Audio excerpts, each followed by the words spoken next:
అందరికీ నమస్కారం. అమ్మ మాట అమ్మాయి బాట ఛానల్కి స్వాగతం. కథ చెప్పుకుందామా? చాణక్యుడి కథ. పూర్వం చణక అనే గ్రామంలో చణి అనే బ్రాహ్మణుడు ఉండేవాడు. ఆయన జైన మతావలంబి. ఆయన భార్య పేరు చణీశ్వరి. వారికొక కుమారుడు కలిగాడు. అతనే చాణక్యుడని ప్రసిద్ధికెక్కాడు. చాణక్యుడు అందరు పిల్లల్లా కాక పుట్టటమే అన్ని పళ్లతోనూ పుట్టాడు. మునులు ఈ వింత వృత్తాంతం విని అలా పుట్టినవాడు రాజవుతాడన్నారు. తండ్రి ఐహిక చింత కన్నా పరతత్వ చింత హెచ్చుగా కలవాడు కావటం చేత తన కొడుకుకు ఇహభోగ్యాలంత మంచిది కాదని భావించి అతని పళ్ళు పీకించేశాడు. ఇలా జరగటం వల్ల చాణక్యుడు పరోక్షంగా రాజ్యపాలన చేస్తాడని మునులు మళ్ళీ జోస్యం చెప్పారు. చాణక్యుడు సమస్త శాస్త్రాలు చక్కగా చదువుకొని పెద్దవాడై ఒక బ్రాహ్మణ కన్యను వివాహమాడాడు. ఒకసారి చాణక్యుడి భార్య తన తమ్ముడి వివాహం సందర్భంగా తన పుట్టింటికి వెళ్ళింది. అక్కడికి ఆమె యొక్క అప్పచెల్లెళ్ళు వచ్చారు. వారి భర్తలు ధనికులు కావటం చేత వారు గొప్ప స్థితిలో ఉండి ఆమె పేదరికాన్ని అవహేళన చేశారు. అవమాన పీడితురాలై ఇంటికి తిరిగి వచ్చిన భార్యను ప్రశ్నించి చాణక్యుడు జరిగిన సంగతి విని ధనార్జనకు బయలుదేరాడు. పాటలీపుత్రాన్ని ఏలే నందరాజు అర్హత కల బ్రాహ్మణులను ఘనంగా సత్కరిస్తాడని విని చాణక్యుడు పాటలీపుత్రం ఆస్థానానికి వెళ్ళి అక్కడ ఖాళీగా ఉన్న ఆసనాలలో పెద్దదిగా చూసి అందులో కూర్చున్నాడు. అది నందమహారాజు ఆసనం. కొంతసేపటికి నందరాజు ఆయన కొడుకు వచ్చారు. అక్కడ ఉండే పరిచారిక చాణక్యుడికి మరొక ఆసనం చూపింది. అయినప్పటికీ చాణక్యుడు తాను కూర్చున్న ఆసనం నుంచి లేవకపోగా తన జలపాత్రను ఒక ఆసనం మీద, చేతికర్రను మరొక ఆసనం మీద, తన తావళాన్ని ఇంకొక ఆసనం మీద, తన యజ్ఞోపవీతాన్ని వేరొక ఆసనం మీద ఉంచాడు. పరిచారిక ఈ ధూర్తత్వం సహించలేక చాణక్యుణ్ణి తన్ని ఆసనం మీద నుంచి లాగి బయటకు గెంటింది. చాణక్యుడు పట్టరాని కోపంతో నందరాజ్యాన్ని నిర్మూలన చేస్తానని ప్రతిజ్ఞ చేసి పాటలీపుత్రం విడిచి వెళ్ళిపోయాడు. మరొకరి ద్వారా రాజ్యపాలన చేసే యోగం తనకున్నదన్న సంగతి తెలుసు కనుక చాణక్యుడు తన ప్రతినిధిగా రాజుగా ఉండేవాడి కోసం అన్వేషణ సాగించాడు. ఆయన సంచారం చేస్తూ మయూర పోషకులుండే గ్రామానికి వచ్చాడు. ఆ మయూర పోషకులు రాజుగారి నెమళ్లను పోషిస్తారు. గ్రామ పెద్ద యొక్క కుమార్తె గర్భవతిగా ఉండి చంద్రుణ్ణి తాగాలన్న కోరికతో తహతహలాడుతున్నట్లు చాణక్యుడికి తెలిసింది. ఆమెకు పుట్టబోయే బిడ్డను నేను పెంచుకునే షరతు మీద నేనామె కోరిక తీర్చగలను అని చాణక్యుడు గ్రామ పెద్దతో అన్నాడు. ఇందుకు గ్రామ పెద్ద అతని భార్య కూడా సమ్మతించారు. చాణక్యుడు ఒక గుడిసె కట్టించి దాని కప్పులో ఒక కంత ఏర్పాటు చేయించాడు.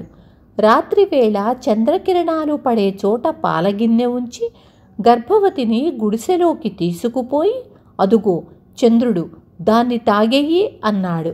ఆమె నిజమేనన్న భ్రమలో పాలు తాగేటప్పుడు కప్పు పైన ఉన్న ఒక మనిషి కప్పులోని రంధ్రాన్ని క్రమంగా మూసివేశాడు. తాను చంద్రుణ్ణి తాగేశానని గర్భవతి తృప్తిపడింది. ఆ కారణంగా ఆమెకు పుట్టిన కుర్రవాడికి చంద్రగుప్తుడు అని పేరు పెట్టారు. ఇది జరిగాక చాణక్యుడు ధనార్జన కోసం మళ్ళీ దేశాటన సాగించాడు. ఆయన ఆ గ్రామానికి తిరిగి రావడానికి కొంతకాలం పట్టింది. వస్తూ ఉండగా ఆయనకు కొందరు పిల్లలు కనిపించారు. వారిలో చంద్రగుప్తుడు కూడా ఉన్నాడు. అతను రాజులాగా ప్రవర్తిస్తున్నాడు. మిగిలిన వాళ్ళు అతన్ని రాజులాగే చూస్తున్నారు. చాణక్యుడు చంద్రగుప్తుణ్ణి గుర్తించలేదు. కానీ అతని టీవీ చూసి ఆశ్చర్యపడి అతడి శక్తి పరీక్షించటానికి తనకేమైనా దానం చెయ్యమన్నాడు. ఆ కనిపించే ఆవుల మందను తీసుకుపోండి, నేనిచ్చానంటే ఎవ్వరూ అభ్యంతరం చెప్పరు అన్నాడు చంద్రగుప్తుడు. చాణక్యుడు సంతోషించి ఆ కుర్రవాడే చంద్రగుప్తుడని ఇతర పిల్లలను అడిగి తెలుసుకున్నాడు. నీవు రాజువైనప్పుడు నీకు రాజ్యం కావాలి కదా, నేనిప్పిస్తాను, నా వెంటరా నాయనా అని ఆయన చంద్రగుప్తుణ్ణి తన వెంట తీసుకుపోయాడు.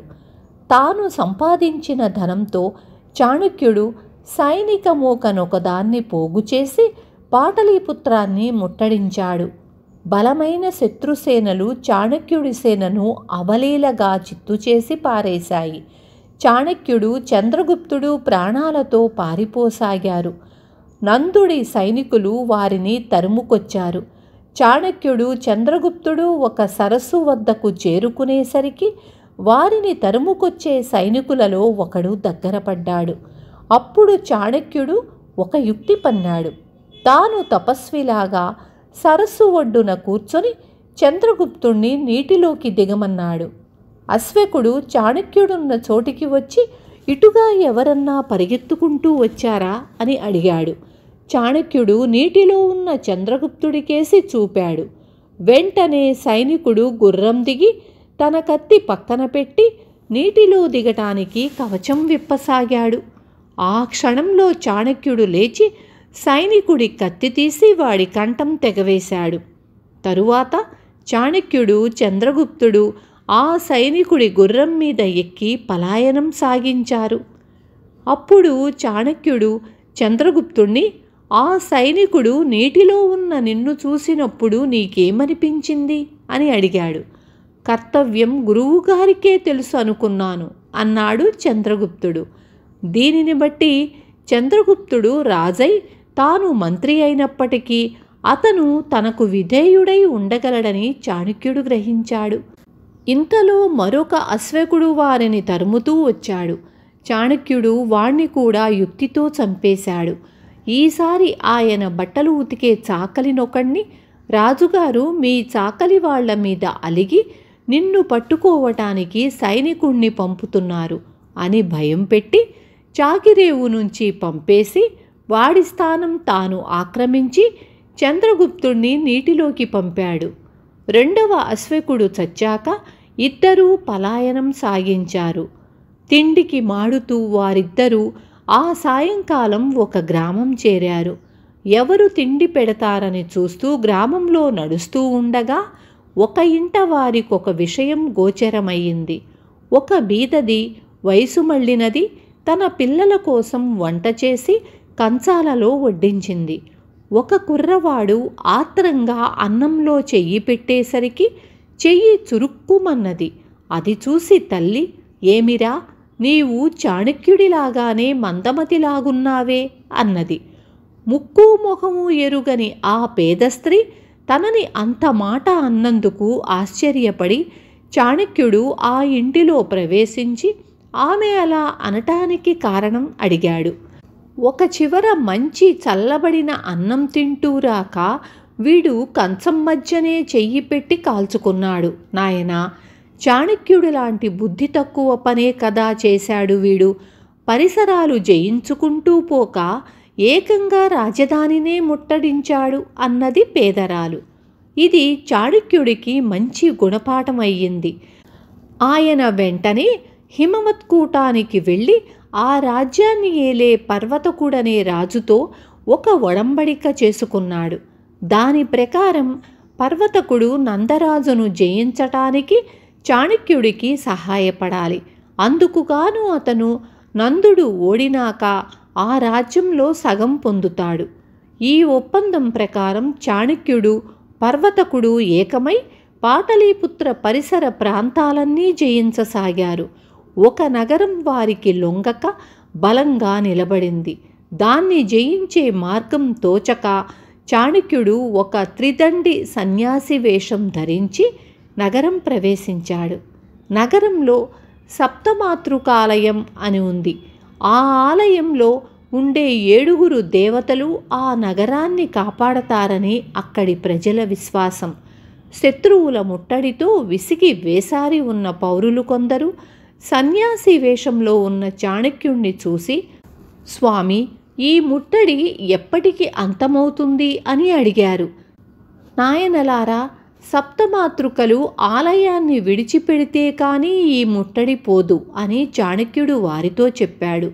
మూఢులైన ఆ పౌరులు ఈ మాట నమ్మి ఆలయంలో నుంచి సప్తమాతృకల విగ్రహాలను తీసేశారు.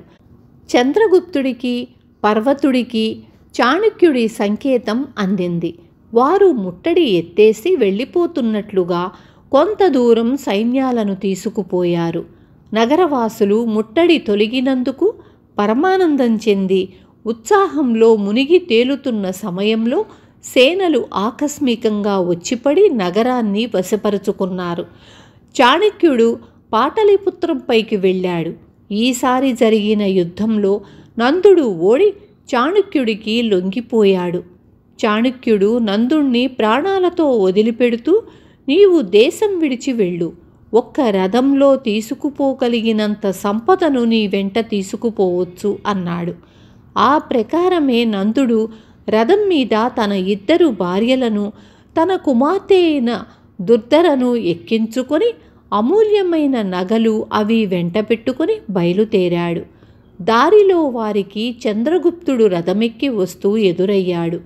చంద్రగుప్తుణ్ణి చూస్తూనే దుర్ధరకు గాఢమైన ప్రేమ పుట్టుకొచ్చింది. తన కుమార్తె మనోభావం గ్రహించిన నందుడు ఆమెతో, అమ్మా, నీవు స్వయంవరం చేసుకోగోరితే నాకేమీ అభ్యంతరం లేదు అన్నాడు. తండ్రి ఈ మాట అనగానే దుర్ధర తన తండ్రి రథం నుంచి దిగి చంద్రగుప్తుడి రథం ఎక్కి, ఆమె అలా ఎక్కుతూ ఉండగా చంద్రగుప్తుడి రథచక్రం యొక్క ఆకులు 9 పెళపెళా విరిగాయి. ఈ శకునం చూసి చంద్రగుప్తుడు దుర్ధరను నిరాకరించబోయాడు. కానీ చాణక్యుడతన్ని వారించి, నాయనా, ఇది మంచి శకునం. నీ వంశం వారు 9 తరాల పాటు రాజ్యమేలగలరని దీని అర్థం అన్నాడు. విన్నారు కదా. తరువాయి భాగం రేపు చెప్పుకుందాం.